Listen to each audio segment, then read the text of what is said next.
मनुष्य की खोज उसकी खोज है जिसके समक्ष सारी प्रतीतियां, सारे अनुभव, जगत के सारा विस्तार घटित हो रहा। पत्थर है, पत्थर का अस्तित्व है, लेकिन पत्थर के होने का अपने कोई बोध नहीं। पशु है, पशु का अस्तित्व भी है और उसके होने का कुछ अपना बोध भी है। लेकिन मनुष्य में एक तीसरी डायमेंशन जो है, एक तीसरा आयाम प्रवेश करता है। मनुष्य है, मनुष्य में एक तीसरी संभावना प्रकट हो रहा है। मनुष्य है ठीक उसी प्रकार जिस प्रकार पत्थर है, ऐसा ही मनुष्य का अस्तित्व है। और मनुष्य को ठीक उसी प्रकार जिस प्रकार पशु को अपने होने के प्रति बोध है, उसी प्रकार मनुष्य के अपने होने के प्रति भी बोध है। और एक तीसरी संभावना प्रकट होता है, मनुष्य अपने इस चैतन्य के प्रति भी चैतन्य हो सकता है। ये तीसरी संभावना अगर नहीं हो तो फिर धर्म का कोई उपाय नहीं, फिर धर्म का प्रवेश नहीं किया जा सकता। ये जो तीसरी पॉइंट है, ये जो तीसरा पॉइंट है, समस्त अध्यात्म और धर्म साधना का यही मतलब है कि तीसरा पॉइंट को हम कैसे छू सकते हैं, इसको हम कैसे उपलब्ध कर सकते हैं। इसे वह साक्षी भाव का है। संपूर्ण अध्यात्म का एक ही प्रयास है कि मनुष्य अपनी तीसरी संभावना को, उस साक्षी भाव को कैसे उपलब्ध हो सके। संपूर्ण अध्यात्म का एक ही प्रयास है कि मनुष्य अपने भीतर वो तीसरी जो संभावना है, उस साक्षी भाव को कैसे उपलब्ध हो सकता है। हमारी जो चेतना है, जागृत, स्वप्न, सुषुप्ति, तीनों अवस्था से ये चेतना जो है सो गुजरता है। जागृत से स्वप्न, स्वप्न से सुषुप्ति। तो जागृत में तो हम कॉन्शियस हैं, थोड़ा सा हमें अपने होने का बोध है, लेकिन जब हम स्वप्न में चले जाते हैं, सुषुप्ति में चले जाते हैं, तो हमारे और पत्थर, इन दोनों के बीच कोई भेद नहीं है। जैसे पत्थर का अस्तित्व है, पत्थर के अपने होने का कोई बोध नहीं है, उसी प्रकार जो है सो हमारा वहां अस्तित्व है, लेकिन मेरे होने का वहां कोई बोध नहीं, चैतन्य नहीं। अध्यात्म का जोड़ है या धर्म की जोड़ है, ये साक्षी चेतना को हम कैसे उपलब्ध हो जाए। सभी मनुष्य मनुष्य ही दिखाई देते हैं, लेकिन मनुष्य दिखाई पड़ते हैं, इसके कारण जरूरी नहीं है वो मनुष्य हो गया। जब तक उसके भीतर तीसरी संभावना प्रकट नहीं हो रहा है, तब तक वो मनुष्य नहीं है। दूसरी संभावना अगर मेरे भीतर प्रकट हो गया, मेरा अस्तित्व है और उसके होने का बोध है, तो ये पशु में भी। और स्वप्न में स्थित हमारा सुषुप्ति में ऐसा हो जाता है, ठीक पत्थर का जिस प्रकार अपना अस्तित्व तो है लेकिन उसके होने का बोध नहीं है, ऐसे हमारी स्थिति हो जाती है। वहां मेरा अस्तित्व तो है, लेकिन वहां सुषुप्ति में क्या घटा है इसका मुझे कोई बोध नहीं। तो चेतना की जो क्षमता है, द कैपेसिटी ऑफ नोइंग, वो जो जानने की क्षमता है, वह हम है जिसके सामने सारे अनुभव घटित हो रहा है। अब समझ लें, भोग, भोग और भोक्ता। जब आप भोजन ले रहे हैं वो हो गया भोग्य, आप ले रहे हैं तो आप हो गया भोक्ता। दोनों के बीच जो संबंध बन रहा है वह हो गया भोग। दृष्ट, दर्शक और दर्शन। जैसे सूरज निकला हो, ये हुआ दृश्य, आप देख रहे हैं, आप हुए दृष्टा, और दोनों के बीच जो संबंध घट रहा है ये हो गया है दर्शन। ये ज्ञाता और ज्ञान। जैसे पांव में कांटा गड़ा हो, अब पांव में कांटा गड़ा है तो पीड़ा हो रहा है, पांव में जो कांटा गड़ रहा है ये हो गया ज्ञ, और आपको कांटा गड़ा है, आप हो गया है ज्ञाता। और दोनों के बीच जो संबंध घट रहा है, वो जो कांटा का दर्द का अनुभव हो रहा है, वो हो गया है ज्ञान। हर एक अनुभव जो है जगत का, वो तीन में टूट जाता है, लेकिन ये तीन हम नहीं है। हम जो हैं, हम द फोर्थ, वो है साक्षी चेतना, वो चैतन्य। अब जगत में जो भी अनुभव घट रहा है, उस सारे अनुभवों के बीच हमें अपने अंदर कोई ऐसे बिंदु को तलाश करना चाहिए और निरंतर उसका खोज करना चाहिए। वो जो अनुभव है, वो जिसके समक्ष घट रहा है, हम वह हैं, और उसका हम जितना स्मरण रखते चले जाते हैं, उसका बोध और साक्षी भाव बढ़ता चला जाता है। उसके जगाने का और कोई तरीका ही नहीं है। उसका तरीका एक ही है, जिसका स्मरण हम जितना रखते चले जाएंगे, उसका बोध जो है उतना ही बढ़ता हुआ चला जाएगा। स्वामी रामतीर्थ इस साक्षी भाव को साधते साधते साधते अपने आप को हमेशा थर्ड पर्सन में ही बात करते थे। एक बार वो अमेरिका में थे और बाहर घूमने के लिए निकले थे। कुछ मित्र उनके सामने आए और उनका अपमान किए, कुछ भद्दी जो है सो गालियां उनको दिया। जब वह वहां से लौटकर अपने घर आए तो अपने मित्रों को, परिचितों को कहा कि आराम को बड़ी फजत हुई। मैं देख रहा था, बाहर इन पर गालियां पड़ रहा था, इनके भीतर जो प्रक्रियाएं उठ रही थी वह भी मैं देख रहा था। मैं सिर्फ जानने वाला था। तो अन्य मित्र ने उनसे बोला, जो कि आप ऐसे बोल रहे हैं जो कि किसी थर्ड पर्सन आदमी के साथ घट रहा है, ये तो आप ही के साथ घट रहा है, बल्कि मेरे साथ नहीं घट रहा है। मैं सिर्फ जानने वाला हुआ था। ये जो कैपेसिटी ऑफ नोइंग है, ये जो जानने वाला साक्षी है, इसके बोध को हम कैसे बढ़ा सकें? जितने हम इसके बोध को बढ़ाते हुए चले जाएंगे, उतने हमारे भीतर में तदात्म का भाव, जो आइडेंटिफिकेशन हो चुका है हर चीज से, वह टूटता चला जाएगा। अब यहां तक जो कि हम श्वास को भी कर्ता हो गए हैं, यहां तक कि हम श्वास को भी कर्ता हो गए हैं, और श्वास का जो चलना है वो हम नहीं ले रहे हैं, ऑटोमेटिक हो रहा है। आज से 300 साल पहले ये मानता था कि शरीर में जो है सो ब्लड भरा हुआ है। जब पहले बार वैज्ञानिक यह अवधारणा दिया कि ये जो खून है हमारे शरीर में दौड़ रहा है, तो पोप और पादरियों ने उन पर मुकदमा किया, अदालत में जाकर उनको माफी मांगना पड़ा। तो हमारे जीवन में क्रोध आते हैं, ईर्ष्या आते हैं, काम वासना आते हैं, प्रेम आते हैं, जो भी आते हैं, हम हर एक चीज को कर्ता बन जाते हैं। हर एक चीज ऑटोमेटिक आता है, जाता है, हम उसके कर्ता नहीं है।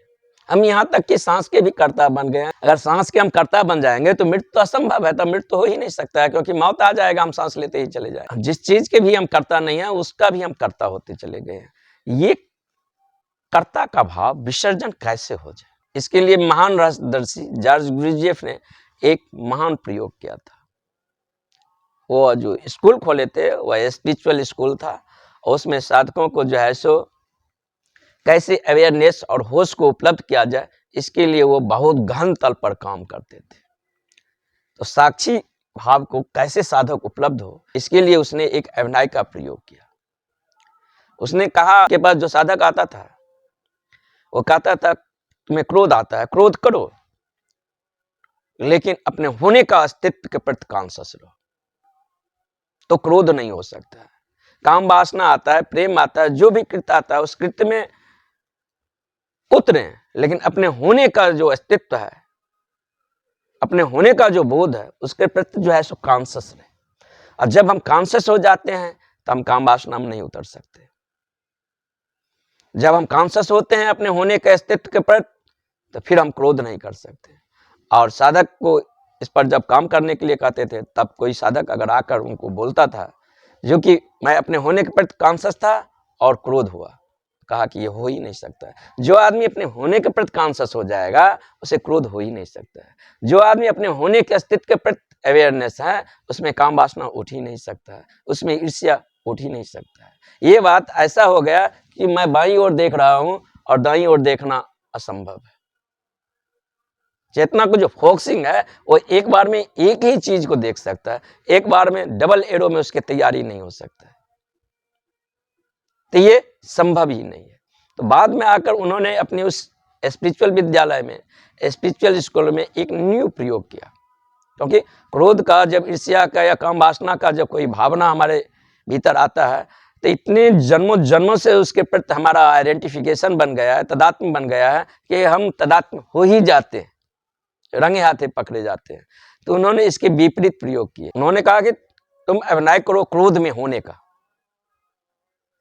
और जब हम अभिनय करते हैं क्रोध में होने का, तो दांतें भिज जाता है, मुठियां भिज जाता है, चेहरे में तनाव आ जाता है, आंखें लाल हो जाता है, लेकिन गहरे केंद्र पर हम क्रोधित नहीं होते, क्योंकि हम ये जानते हैं कि ये अभिनय। और जब ये हमारा अभिनय में सध जाता है, तब इसे हम वास्तविक जीवन में भी जो कर्म कर रहे हैं, बच्चों के साथ खेल रहे हैं, पत्नी के साथ प्रेम कर रहे हैं, या जो भी कृत्य में उतर रहे हैं, वहाँ अपने होने का उस गहरे केंद्र पर ये बोध बना रहता है कि ये अभिनय है। यही तो कृष्ण गीता में कह रहे हैं कि हम साक्षी हो जाएं, कर्ता नहीं रह जाए। कर्ता के भाव विसर्जन कर दो।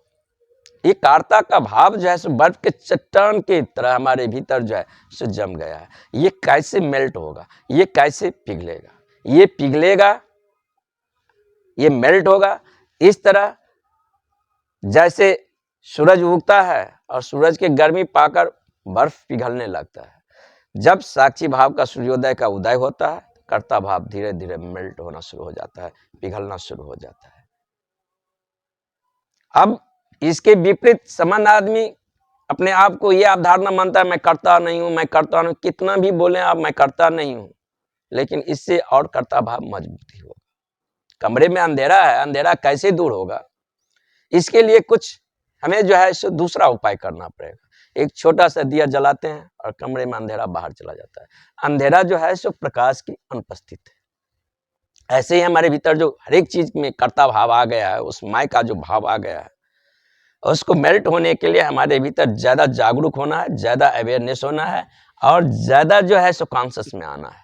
जितने हम अपने होने के अस्तित्व के प्रति कॉन्शियस हैं, जागरूक हैं, अवेयरनेस हैं, हमारे भीतर चैतन्य की क्षमता बढ़ते चले जाते हैं। हम साक्षी भाव में प्रतिष्ठित होते चले जाते हैं। संपूर्ण अध्यात्म का एक ही है, इस साक्षी भाव को, इस चेतना को, ये द कैपेसिटी ऑफ नोइंग है, इसको हम कैसे जान सकते हैं?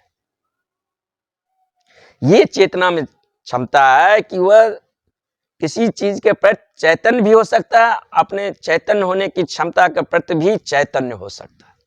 ये उसकी कैपेसिटी। अब संसार में जो बहुत सारी चीज चल रहा है, अब जैसे लोहा है, चुंबक है। अब लोहा चुंबक के बीच जो एक मैग्नेटिक फील्ड है, एक आकर्षण है, तो चुंबक जो है लोहा को आकर्षित करता है, लोहा उसके नजदीक आ जाता है। लेकिन लोहे के भीतर अगर कोई व्यक्तित्व होता, उसके भीतर कोई बोध होता, तो लोहा ने कहता मैं इस चुंबक को प्रेम करता हूँ, या चुंबक ने कहता मैं इस लोहे को प्रेम करता हूँ। हमारे भीतर जो जीवन में घट रहा है, प्रेम का क्षण हो, या ईर्ष्या को हो, या द्वेष को हो, या कोई भी अवस्थाएं हो, हमारे भीतर जो कुछ भी घट रहा है, चाहे वो लोभ के क्षण हो, ईर्ष्या के क्षण हो, द्वेष के क्षण हो, या काम वासना को हो, या प्रेम का हो, ये हमारे भीतर जो है प्रकृति के अंदर जो व्यवस्था है, उसके स्वभाव में ये गुण बढ़त रहा है। अब मैं किसी स्त्री से, या कोई किसी स्त्री से प्रेम करता है, तो कहता है मैं उस स्त्री से प्रेम करता हूं, और स्त्री ने कहा कि मैं उस पुरुष से प्रेम करता हूं। नहीं, ऐसा नहीं हो सकता है। इस सदी के महान मनोवैज्ञानिक जुंग ने अपने किताब में इस बात की चर्चा की है कि जन्म के साथ हर एक स्त्री के भीतर उसके भीतर व्यक्तिगत रूप से एक पुरुष का परिकल्पना होता है। उस प्रकार के रूप आकृत गुण वाले पुरुष जब बाहर मिल जाते हैं, इन दोनों के बीच एक साक्षर संबंध बन जाता है और प्रेम घटता है। और इसके विपरीत हर एक पुरुष के भीतर जो है एक जन्म के साथ एक स्त्री का आइडियोलॉजी होता है, उसका रूप छवि और आकृत होता है, और उसके बाद वैसे पृष्ठभूमि पर जब बाहर से कोई स्त्री वैसे प्रतिफलन हो जाता है, तो उसके बीच प्रेम घट जाता है। तो ये जो है जन्म जाता है। ये हम एक खास प्रकार की स्त्री को चुनाव करते हैं, या पुरुष एक खास प्रकार की स्त्री चुनाव करता है, या स्त्री एक खास प्रकार के पुरुष को चुनाव करता है। तो ये उसके स्वभाव में ये गुण बढ़त रहा है। लेकिन हम इसके साक्षी, अगर साक्षी नहीं होते, अगर हमारे पास जानने की क्षमता नहीं होता, तो हम कैसे इस बात को जान सकते? मन जो है एक ध्वनि है, एक साउंड है। इस ध्वनि को जब तक कोई जानने वाला नहीं होगा, जब तक कोई वहां चैतन्य नहीं है, तो ध्वनि को कौन सुन सकता है? मैं बोल रहा हूं, आप सुन रहे हैं। तो जब मैं बोल रहा हूं, आप सुन रहे हैं, तो आप वहां सुनने वाले हैं, मौजूद कोई चैतन्य है, कॉन्शसनेस है, तो ही जो है सो इस ध्वनि को सुन रहा है। ध्वनि के द्वारा ध्वनि को तो नहीं सुना जा सकता है ना। ऐसे ही जब हमारा मन बोल रहा है, तो मन क्या है? एक ध्वनियों का समूह, अराजक ध्वनियों का। तो जब हम उस मन को शांत होकर गौर से सुनने लगते हैं, तो धीरे धीरे उसका शोरगुल कम होने लगता है और मन शांत होने लगता है, और उसका जो बर्फ के समान कर्ता भाव है, वह धीरे धीरे पिघलने लगता है। तो ये कैसे मेल्ट हो जाए, इसके लिए हमें अवेयरनेस होना पड़ेगा। और जितना हम अवेयरनेस होते चले जाएंगे उतने हम अपने भीतर साक्षी भाव में प्रतिष्ठित होते चले जाएंगे। अब कर्ता भाव और साक्षी भाव, इन दोनों में क्या अंतर है? हम फोटो खींचते हैं तो फोटो जो प्लेट होता है, जब हम फोटो खींचते हैं तो फोटो प्लेट में क्या होता है? जब भी फोटो खींचें कि फोटो प्लेट उस पिक्चर को, उस तस्वीर को पकड़ लेता है। ये हमारी चित्त की अवस्था है, ये हमारा कर्ता भाव है। हमें हर एक चीज में अपने आप को कर्ता मान लेता है। इससे मेरे होने का, मैं का भाव का अस्तित्व बढ़ता चला जाता है। और साक्षी भाव है दर्पण की तरह। जैसे दर्पण के सामने कुछ आया, तस्वीर बना, वह आदमी वहां से चला गया, तस्वीर हट गया। दर्पण पकड़ता नहीं है, क्लीनिंग नहीं करता। जब दर्पण पकड़ता नहीं है, क्लीनिंग नहीं करता है, दर्पण अपनी शुद्ध अवस्था में शांत और मौन है। यह है साक्षी भाव की अवस्था। बुद्ध जैसा जब व्यक्ति पृथ्वी पर चलते हैं तो वह साक्षी भाव में, किसी चीज को पकड़ते नहीं है, क्लीनिंग नहीं करते, किसी चीज में वह अपने माय का अस्तित्व का होने का बोध नहीं होने देते हैं। वह उससे पूरा का पूरा मुक्त हो चुके हैं। ये जो साक्षी भाव है, यही ब्रह्म विद्या है। इस साक्षी भाव को, इस चैतन्य को जब आदमी उपलब्ध हो जाता है, तब वह ब्रह्म को उपलब्ध हो जाता है, तब वह ब्रह्मर्षि हो जाता है। सर्वसार उपनिषद में एक श्लोक आता है, अस्थान नृत्य सदानंद शुद्धो ज्ञान मयोमला आत्मा अनंग सर्वभूतानां विभु साक्षी नांग न संशय। मैं संपूर्ण चराचर ब्रह्मांड को कर्ता के भांत धारण नहीं किया, शुद्ध साक्षी स्वरूप में इस पूरा अस्तित्व को मैं धारण किया। और पूरी धर्म की देशना है कि मैं अपने साक्षी भाव में कैसे प्रतिष्ठित हो जाऊं।